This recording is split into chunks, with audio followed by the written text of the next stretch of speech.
Shumica e këtyre parave vijnë nga trafiku i drogës, nga korrupsioni, nga kontrabandimi i njerëzve. Vlera totale e pasurive të sekuestruara dhe konfiskuara kap shifrën 182.5 milion euro. Një pjesë e konsiderueshme të ardhurave të cilat burojnë nga aktivitetet kriminale të paligjshme janë investuar apo injektuar në sektorin e ndërtimit. Cilë sektor të krimit kanë më shumë para për me shpërla në rajën Ballkanit? Hetimet e prokurorisë posaçme kanë treguar që një pjesë e konsiderueshme të ardhurave të cilat burojnë nga aktivitetet kriminale të paligjshme janë investuar apo injektuar në sektorin e ndërtimit, në biznese të ndryshme, në subjekte tregtare, në llogaritë bankare në emër të subjekteve tregtare apo të personave të tretë të afërm të personave të dyshuar, dhe po ashtu së fundmi është konstatuar përdorimi i tregjeve të kriptovalutave pikërisht me qëllim pastrimin e produkteve të veprës penale. Këto para janë para të trafikantëve të drogës, të kontrabandistëve, të korrupsionit?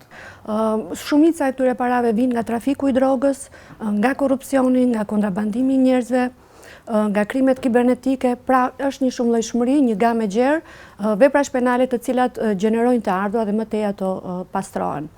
Një risi që mund them është kohët e fundit, duke marrë në konsiderat 2022-2024, ne kemi një 4 fishim të sekuestrimit të subjekteve tregtare.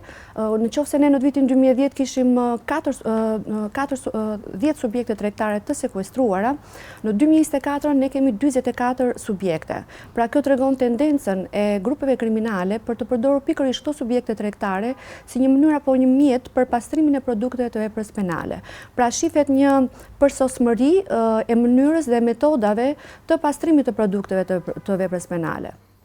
Po flasim për shuma milionëshe, miliardëse, sa vlerësohet që është shuma e parave që mund të shpërlahet në Shqipëri?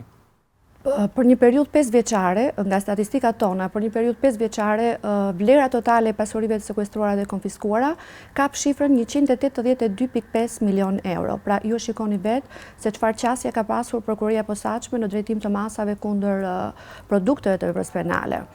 Pashtu unë duhet theksoj që strategjia e ndjekur nga prokuroria e posaçme në drejtim të masave kundër produkteve të veprës është shtrirë në 3 dimensione. Pra, së pari, në sekuestrimin dhe konfiskimin e produkteve të veprës penale, në konfiskimin e vlerës, në konfiskimin e barazvleftës, pra vlerës ekuivalente, dhe së treti, në aplikimin e ligjit 1092 datë 3/12/2009 për parandalimin dhe goditjen e krimit të organizuar, trafikimit, korrupsionit nëpërmjet masave parandaluese të pasurisë, siç quhet ndryshe ligji antimafia. Dhe sigurisht kjo qasje ka sjellë atë rezultatin që unë ju thash pak më përpara, vlera 182.5 milion euro, mendoj që nuk është një vlerë e vogël dhe që duhet marrë në konsiderat në punën e kësaj prokurorie.